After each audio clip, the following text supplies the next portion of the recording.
بسم اللہ الرحمن الرحیم ناظرین، امید ہے آپ سب خیریت سے ہوں گے. آپ کے اہل یار، رشتہ دار، دوست اب آپ سب ٹھیک ہوں گے. میں کیونکہ چین میں ہوں اور مختلف پروونسز کا، مختلف شہروں کا ہمارے وزٹس ہیں، اس وجہ سے کچھ جو ہماری نیشنل پالیٹکس کے اندر پاکستان کی جو ڈیولپمنٹس ہیں ان کو اس طریقے سے میں ویلاگز میں آپ کے سامنے ریگولرلی نہیں رکھ پا رہا. لیکن آج کیونکہ جو بات میں کرنے جا رہا ہوں وہ بڑی امپورٹنٹ ہے. پاکستان اس وقت دنیا بھر میں ایک ایسی ریاست بن کے ایمرج کر چکا ہے جس کا سکہ دنیا میں چلنے لگا ہے. آپ سب کے علم میں ہوگا کہ پاکستان کو جو آج جہاں ہم ہیں اس سٹیج تک لانے کے لیے جو کوششیں ہوئیں، جو کردار ادا کیا گیا، اس میں چند ایسے ہمارے نیشنل ہیروز ہیں جن کی جو خدمات ہیں ان کی بدولت آج پاکستان یہاں پہنچا ہے. ہم تھوڑا سا پیچھے جاتے ہیں. آپ کو یاد ہوگا کہ جب عمران خان صاحب کے خلاف عدم اعتماد ان کی اپنی پارٹی کے ناراض لوگوں کی وجہ سے آیا، وہ 25 کے قریب ایم این ایز جن کو وہ ملتے نہیں تھے، تو پاکستان عمران خان کی آپ کہہ لیں کہ حکومت ختم ہونے کے بعد ایک ٹرموائل، ایک کرائسس کی طرف چلا گیا. کیونکہ ایک وزیر اعظم عمران خان جو اس ملک میں وزیر اعظم بھی رہے، جو اس ملک کے اندر تمام تر مراد اور تمام تر جو اس ملک نے اسے عزت دی، اس کے باوجود جب وہ حکومت سے ان کی اپنی نااہلی، اپنی کرپشن، اپنی غلطیوں کی وجہ سے جب نکالے گئے تو انہوں نے ملک کو انارکی اور انتشار کی طرف لے جانے کی کوشش کی. آپ نے دیکھا کہ اس انتشار کی کوشش میں عمران خان نے اپنا ایک ایسا بیانیہ گڑا، من گڑت جھوٹا بیانیہ گڑا، جس نے پاکستان کو سفارتی سطح پہ ناقابل تلافی نقصان پہنچایا. پاکستان کے دشمن جو کام شاید ایک طویل عرصے سے نہیں کر پائے تھے، وہ عمران خان نے اپنے مختصر سے جو اس کا جو وقت تھا اس میں آیا اور اس نے وہ سارا ڈیمیج کرنے کی کوشش کی. اور اس نے پاکستان کے اداروں کو بھی ڈیمیج کرنے کی کوشش کی، پاکستان کے انٹرنیشنل جو امیج تھی اس کو بھی ٹارنش کیا. پاکستان کو دنیا میں آئسولیٹ کرنا جو پاکستان کے دشمنوں کا کام تھا، وہ دشمن تو نہیں کر پائے تھے لیکن وہ عمران خان نے بہرحال کرنے کی پوری کوشش کی. پاکستان کے دشمن ہمیشہ سے یہ چاہتے تھے کہ کچھ ایسا کیا جائے کہ افواج پاکستان اور عوام پاکستان کے درمیان دوریاں پیدا کی جائیں، جھوٹ پھیلایا جائے، لڑانے کے اوپر کام کیا جائے. تو وہ کام عمران خان نے 9 مئی جیسا بدترین سانحہ کر کے اس ملک کی تاریخ میں کیا. پھر سوشل میڈیا پہ جھوٹا پروپیگنڈا بریگیڈ کھڑا کر کے عمران خان نے اس ملک کی بنیادیں کمزور کرنے کی کوشش کی. کیونکہ ہمارا دشمن یہ جانتا ہے اور پاکستان کے دوست بھی یہ جانتے ہیں اور پاکستان کی عوام اور قوم اور ایک ایک فرد یہ جانتا ہے کہ پاکستان اگر قائم و دائم ہے، کھڑا ہے، تو اس کے پیچھے ایک مضبوط فوج ہے، ایک نیوکلیئر فوج ہے. کیونکہ پاک فوج کا جو آپ کہہ لیں کہ اوت سے لے کے آخری لمحے تک جو پڑھایا جاتا ہے وہ پاکستان پڑھایا جاتا ہے، پاکستان سکھایا جاتا ہے، پاکستان سمجھایا جاتا ہے، ان کی رگوں میں پاکستان ہوتا ہے. آپ نے ابھی دیکھا پچھلے عرصے میں میجر عدنان چند دن پہلے جو شہید ہوئے، تو کس طرح وہ ایک دہشت گرد کے خلاف پریکٹیکلی انہوں نے اپنی جو قربانی کا جذبہ وہ انہوں نے پیش کیا.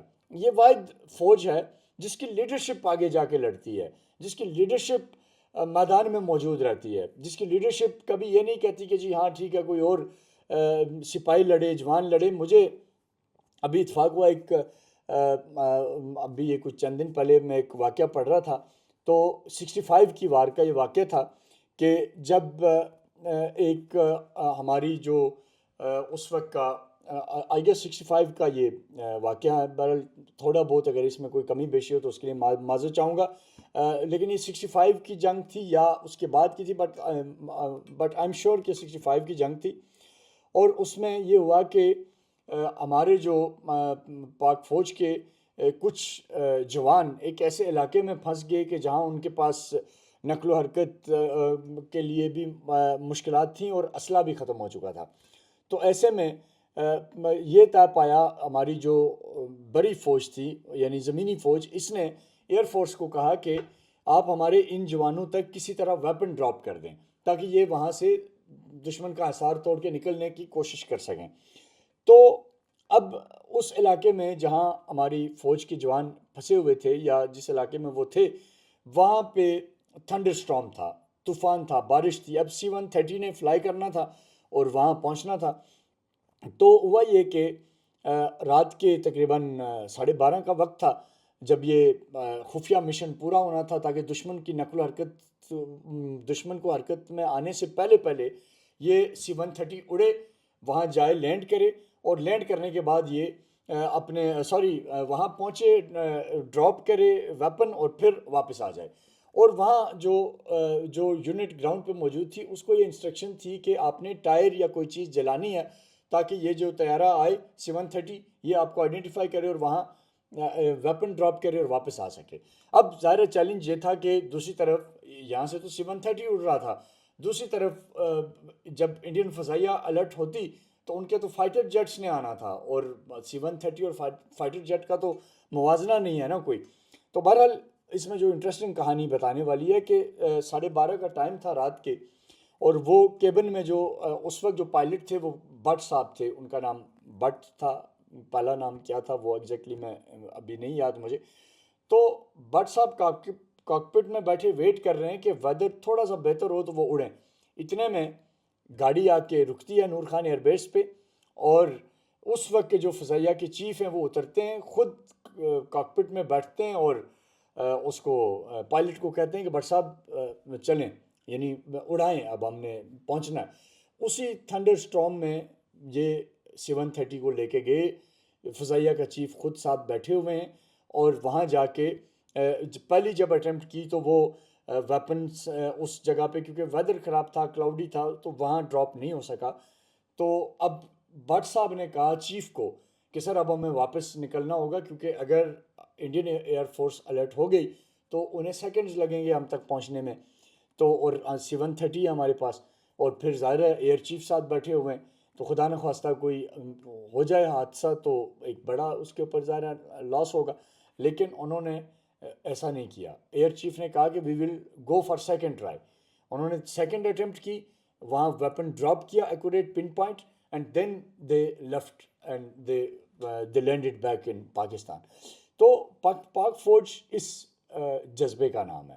اور اسی طرح ابھی میجر عدنان کی شہادت کی ہم نے بات کی، کوئٹہ میں کیپٹن روح اللہ، کبھی کسی دن بتاؤں گا آپ کو، اپنی زندگی بچانا چاہتے بچا سکتے تھے، لیکن ایک سوسائڈر کے ساتھ گئے اور اس کو انہوں نے پکڑ لیا، اور خود کو بھی اس میں وہ ظاہر شہید ہو گئے. لیکن بہت سارے پولیس کے جو ریکروٹس جن کو دہشت گردوں نے یرغمال بنا لیا تھا ان کو بچا لیا گیا. اسی طرح جنرل نیازی، اسی طریقے سے فلڈ ریلیف ایکٹیویٹی میں جنرل سرفراز، کتنے ایسے اعلیٰ آفیسرز ہیں جنہوں نے، اور اسی طریقے سے بریگیڈیئرز ہیں، اسی طرح کرنل ہیں، اسی طرح میجر ہیں، کیپٹن ہیں، سپاہی ہیں جو قربانیاں دے رہے ہیں. تو بہرحال میں اب بات کو اینڈ کی طرف لے کے آتا ہوں. تو پاکستان ان حالات میں تھا، وہاں سے نکالنے میں جن انسنگ ہیروز نے کردار ادا کیا ہے نیشنل لیول پہ اور انٹرنیشنل، انہیں ہمیں کبھی نہیں بھولنا چاہیے. آف کورس ہماری جو آرمی چیف ہیں فیلڈ مارشل سپہ سالار جنرل عاصم منیر، ان کا ایک اتنا بڑا رول ہے جس کے بغیر آج یہ موقع نہیں آ سکتا تھا کہ آج انٹرنیشنلی پاکستان جگمگاتا ایک ستارہ بن کے، ایک ایمرجنگ پاور بن کے سامنے آ رہا ہے. ایک تو ہمارا جو انٹرنل کرائسس تھا اس کو ہمارے دفاعی اداروں نے، اور اسی طرح ظاہر جو لوکل جو اس کے اوپر کام کرنے کی ضرورت تھی ان چیزوں کے اوپر کام کر کے اس کو کاؤنٹر کیا. اور سیکنڈلی پھر جب یہ جنگ ہوئی، انڈیا نے جب اٹیک کیا پاکستان پہ، تو آپ کو یاد ہے کہ پھر انڈیا کے ساتھ کیا ہوا، وہ آپ کو پتہ ہے سارا. اب اس وقت دنیا یہ دیکھ رہی تھی، اور اندرونی طور پہ بھی بدقسمتی سے کچھ ایسے آپ کہہ لیں کہ بیوقوف موجود ہیں جو یہ ایکسپیکٹ کر رہے تھے کہ خدا نخواستہ انڈیا جب پاکستان پہ حملہ کرے گا تو پاکستان تو جواب دے ہی نہیں سکتا. ایک طرف سے ایک پولیٹیکل پارٹی ٹرمائل کھڑا کر کے بیٹھی ہے، دوسری طرف اکنامک کرائسس ہے، تیسری طرف وہ جو پارٹی گئی ہے وہ آئسولیشن دے کے گئی ہے، اور ملک کے اندر حالات اس طرح کے نہیں ہیں جو ایک ظاہرہ ایک بڑی جنگ کے لیے. تو لیکن جو پھر field marshal general Asim Munir کی جنگی حکمت عملی نے، اور فوج پاکستان کے ظاہر چاہے وہ سیالکوٹ سیکٹر ہے، چاہے وہ دوسرے ہیں سیکٹرز ہیں، یا کہیں پہ بھی کشمیر سیکٹر تھا، تو سب نے جو رول دیا اور جس جذبہ شہادت کے ساتھ پھر ہماری فوج لڑی، زمینی فوج، فضائیہ، بحری فوج، اس نے دنیا کو بتا دیا کہ طاقت کا جو مرکز ہے وہ صرف ہتھیاروں کے ساتھ نہیں ہوتا، وہ جدید ٹیکنالوجی کے ساتھ نہیں ہوتا. انڈیا تو رافیل کے گمنڈ میں تھا، 30 ارب روپے کا رافیل، اور اس کو جب گرایا تو ہمارے شاہینوں نے ایسے گرایا کہ جیسے وہ کوئی مٹی کی خاک تھی. تو یہ جنگ جیتنے کے بعد پاکستان اور بالخصوص field marshal general Asim Munir ایک عالمی سطح پہ وار اسٹریٹجسٹ بن کے ابھرے ہیں. ان کی جنگی صلاحیت، ان کے اسٹرانگ نروز، ان کی مشکل ترین حالات کے اندر فیصلہ سازی، اور وہ وقت جب بہت سے ممالک، ابھی نام مناسب نہیں ہے لینا، وہ کہہ رہے تھے کہ نہیں ہو سکے گی جنگ، انڈیا کے ساتھ کیسے لڑا جائے گا. پھر آپ کو پتہ ہے کہ اسرائیل انڈیا کی پوری طرح پیچھے کھڑا تھا، اور ایک دو ملک ایسے تھے کہ جن کو آپ یہ نہیں کہہ سکتے کہ وہ ہمارے ساتھ کھڑے تھے. لیکن جب جنگ ہوئی، جب پاکستان نے اپنی زور بازو پہ انڈیا کو جواب دیا، انفیکٹ شکست فاش دی انڈیا کو، تو تب ان کی آنکھیں کھلی. انہوں نے کہا کہ جی نہیں، سیز فائر ہونا چاہیے. پھر الٹیمیٹلی سیز فائر ہوا. تو اب آخری بات کر کے میں آپ سے اجازت چاہوں گا کہ اب جب یہ قطر کے ساتھ ہوا تو قطر کے بعد ظاہر اسلامی بلاک کو تھوڑی سی سمجھ آئی کہ ہمیں کیا کرنا چاہیے. وہ بیٹھے، انہوں نے ڈسکس کیا کہ ایسی حالات میں کس کے ساتھ ڈیفنس معاہدہ کیا جائے. بڑی بڑی یہاں طاقتیں بیٹھی ہیں. امریکہ کے ساتھ آلریڈی سعودی عرب کا ایک ڈیفنس پیکٹ موجود ہے، لیکن امریکہ کیا کرتا ہے وہ سب کو پتہ ہے، اس تفصیل میں ابھی میں نہیں جاؤں گا. تو پھر کہا گیا کہ پاکستان ایک ہی طاقت ہے روئے زمین پہ جو اسلام کے لیے، جو کعبہ کی حرمت کے لیے کھڑی ہو سکتی ہے، کھڑی ہوئی ہے ماضی میں، اور کبھی دوبارہ بھی زندگی میں دنیا میں کسی نے کعبہ کے اوپر اس نظر سے اگریشن کی کوشش کی تو یہ پھر پاک فوج ہی ہوگی جو جہاد تقویٰ فی سبیل اللہ کا موٹیو لے کے اس کو نیست و نابود کرے گی، جو بھی کعبہ شریف کی طرف آئے گا. تو پاکستان آج دنیا میں سعودی عرب کے ساتھ معاہدے کے بعد، سعودی عرب کے اندر فوٹیجز آ رہی ہیں، پاکستان کے پرچم لگے ہوئے ہیں، اوورسیز پاکستانی خوش ہو رہے ہیں. تو آج جس مقام پہ پاکستان کو یہاں لایا گیا ہے، یہ ایک بڑی قربانیوں کا سفر ہے. اس میں ان گمنام ہیروز کا کردار ہے جن کا نام شاید ہم زیادہ تر ویلاگز میں بھی نہیں لے سکتے، لیکن ان کے جو سپہ سالار general Asim Munir field marshal, ان کا جو کردار ہے وہ ناقابل فراموش ہے. اور اسی کردار کی وجہ سے آج پاکستان یہاں کھڑا ہے.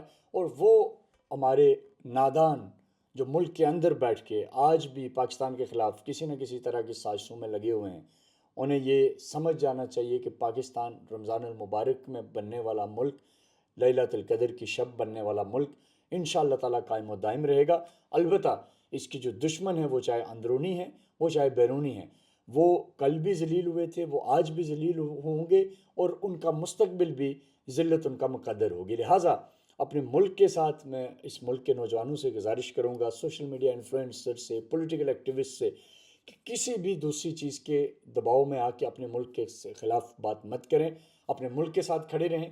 یہ ملک ہے تو سب کچھ ہے، یہ ملک نہیں ہے خدا نخواستہ تو پھر کچھ بھی نہیں ہے. لہٰذا اس ملک کو عظیم سے عظیم تر بنانے میں ہم نے، آپ نے، سب نے اپنا کردار ادا کرنا ہے. یقینی طور پہ آج پاکستان کا ہر شہری فخر سے سر بلند کیے ہوئے کھڑا ہے، اور انشاءاللہ تعالیٰ یہ سربلندیوں کا سفر مزید آگے چلے گا.